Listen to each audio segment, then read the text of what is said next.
سلام، به کانال خودتون خوش اومدین. مدت‌های پیش از به وجود اومدن دایناسورها، کوسه ها فرمانروای آبها بودن. اونها نخستین بار بیش از 400 میلیون سال پیش شکل گرفتن و در 100 میلیون سال اخیر به ندرت دستخوش تغییر و دگرگونی شدن. کوسه ها رو یا بلافاصله بعد از صید فراوری یا منجمد میکنن یا به صورت زنده به رستوران ها میفرستن که در قسمت اول کلیپ فراوری و منجمد کردن اونا رو در کشتی و بندر میبینیم و در قسمت دوم کلیپ میبینیم که چگونه در رستوران کوسه تیکه تیکه میشه و یه نوع غذای درست شده از گوشت و جگر کوسه رو با هم میبینیم.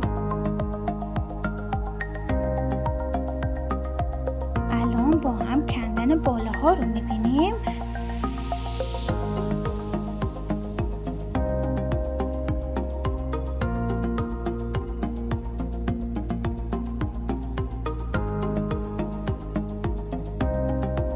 بعد از اینکه باله ها جدا شدن روی بدنشون نمک میریزن تا خوش بشن. برای شکار کوسه ها از تور و قلاب استفاده میشه. کوسه ها جز ماهیان قزروفی هستند و در خلیج فارس و دریای عمان از تنوع قابل ملاحظه‌ای برخوردارند. مطالعات نشون میده که باله ها و گوشت کوسه حاوی مقادیر بالای نوروتوکسین های مرتبط با بیماری آلزایمره. اینا کوسه های آبی کوچک در آبهای اسپانیان. پس از اونها رو به ویگو، بزرگترین بندر کوسه در جهان میارند. کوسه های صید شده قبل از صادرات در اینجا فراوری و منجمد میشن. میتونین حدس بزنین بزرگترین مصرف کننده گوشت کوسه کدوم کشوره؟ بله، بزرگترین مصرف کننده هنگ کنگ در چینه. در اینجا اندامهای داخلی در آورده میشه و فقط گوشت و باله ها میمونن. هر روزه صدها کوسه به این بندر آورده میشه. اسپانیا درست بعد از اندونزی رتبه دوم صادرات رو داره. اینجا پوستشون کنده میشه.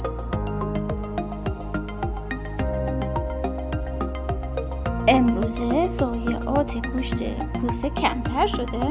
گوشت کوسه مثل گوشت ماهی‌های دیگه است.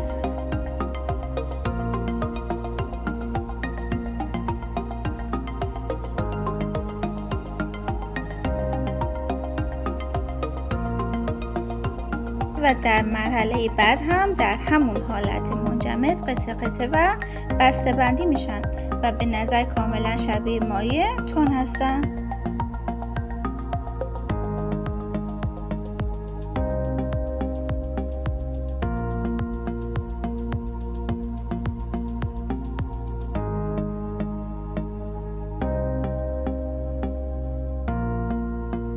یه تیم واجد و شرایط هم محصول رو از همه نظر مورد بررسی قرار میدن.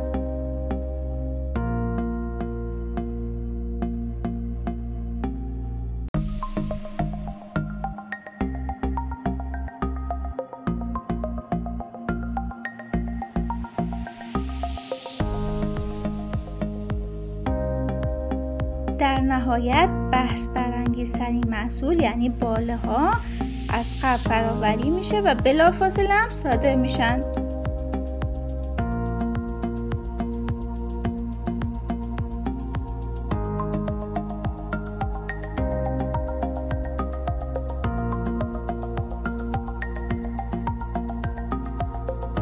به نظر میرسه باله ها حتی از گوشت کوسه براشون مهمتره که اونا رو حتی سایز بندی هم میکنن. این شکارچیان بزرگ آبزی با خوردن جانداران ضعیف و زخمی در بالای زنجیره غذایی دریایی قرار دارن.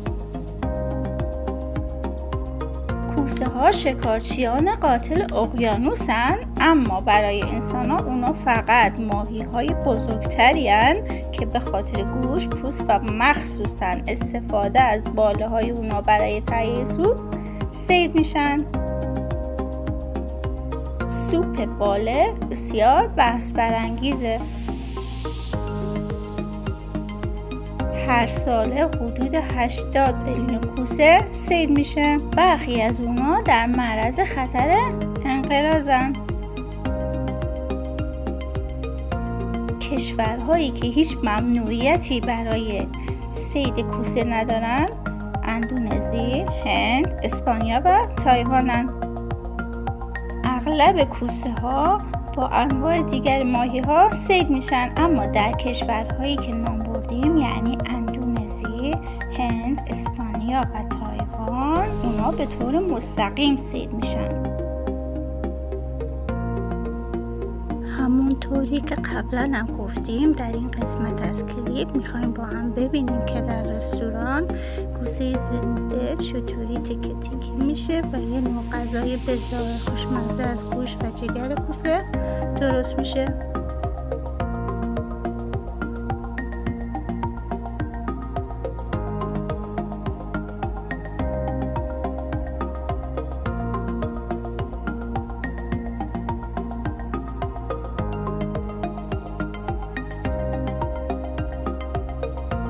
کوسه ها بسیار سریع و بدون اینکه در آب حرکتی غیرعادی ایجاد کنن شنا میکنن و این باعث غافلگیر شدن موجودات دیگه میشه.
جگر کوسه به این شکله و اونو کاملا خرد میکنن و باهاش یه سس در کنار گوشت کوسه درست میکنن.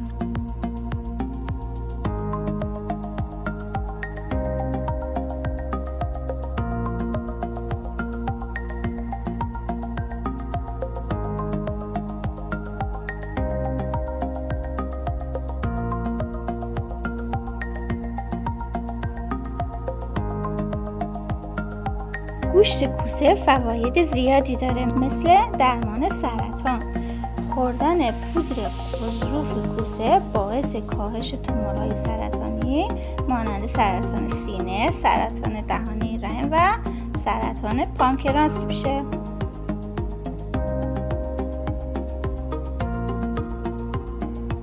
یه فایده دیگه درمان بیماری چشم مثل دوبینیه.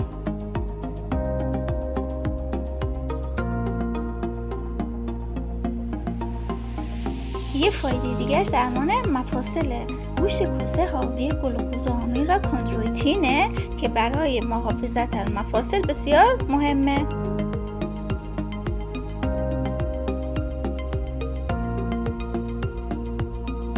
اما علاوه بر فواید زیاد، گوشت کوسه عوارض پرخطری هم داره.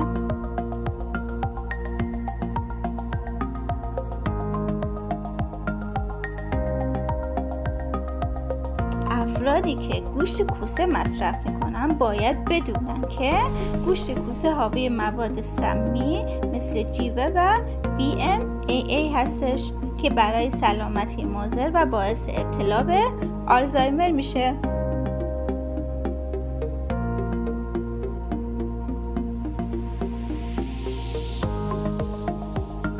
غلظت این دو ماده سمی در باله ها و ماهیچه های تمامی انواع کوسه ها به قدری زیاده که تهدیدی برای سلامت انسانه.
امیدوارم که از این ویدیو خوشتون اومده باشه و با عضو شدن، لایک و کامنت از ما حمایت میکنین.